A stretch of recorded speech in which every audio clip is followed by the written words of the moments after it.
Daily Bible reading, 1 Kings chapter 14. At that time, Abijah, a son of Jeroboam, fell sick. Jeroboam said to his wife, "Go and disguise yourself so that you will not be recognized as Jeroboam's wife, and go to Shiloh. The prophet Ahijah lives there, the one who predicted that I would be king over this people. Take with you 10 loaves, some wafers, and a jug of honey, and go to him. He will tell you what will happen to the boy." Jeroboam's wife did so. She left and went to Shiloh and came to the house of Ahijah. Now Ahijah could not see, for his eyes had become sightless with age. But the Lord had said to Ahijah, "Jeroboam's wife is coming to inquire of you concerning her son, who is sick. Speak to her thus and thus. When she arrives, she will be in disguise." Ahijah heard the sound of her feet as she came through to the door, and he said, "Come in, wife of Jeroboam. Why are you so disguised? I have a harsh message for you. Go tell Jeroboam, thus said the Lord, the God of Israel, I raised you up from among the people and made you a ruler over my people Israel. I tore away the kingdom from the house of David and gave it to you. But you have not been like my servant David, who kept my commandments and followed me with all his heart, doing only what was right in my sight. You have acted worse than all those who preceded you. You have gone and made for yourself other gods and molten images to vex me, and me you have cast behind your back. Therefore I will bring disaster upon the house of Jeroboam, and I will cut off from Jeroboam every male, bond and free, in Israel. I will sweep away the house of Jeroboam utterly, as dung is swept away. Anyone belonging to Jeroboam who dies in the town shall be devoured by dogs, and anyone who dies in the open country shall be eaten by the birds of the air. For the Lord has spoken.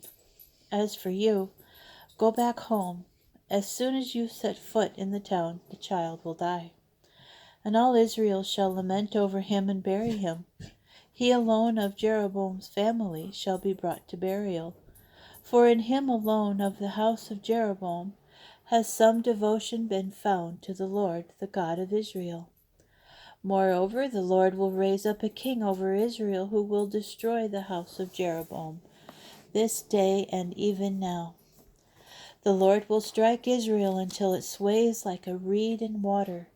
He will uproot Israel from this good land that he gave to their fathers, and will scatter them beyond the Euphrates, because they have provoked the Lord by the sacred posts that they have made for themselves. He will forsake Israel because of the sins that Jeroboam committed and led Israel to commit. Jeroboam's wife got up and left, and she went to Tirzah. As soon as she stepped over the threshold of her house, the child died. They buried him, and all Israel lamented over him, in accordance with the word that the Lord had spoken through his servant the prophet Ahijah.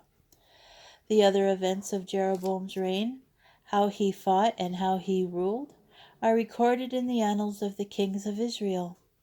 Jeroboam reigned 22 years, then he slept with his fathers, and his son Nadab succeeded him as king. Meanwhile, Rehoboam, son of Solomon, had become king in Judah. Rehoboam was 41 years old when he became king, and he reigned 17 years in Jerusalem, the city the Lord had chosen out of all the tribes of Israel to establish his name there. His mother's name was Naamah the Ammonitess.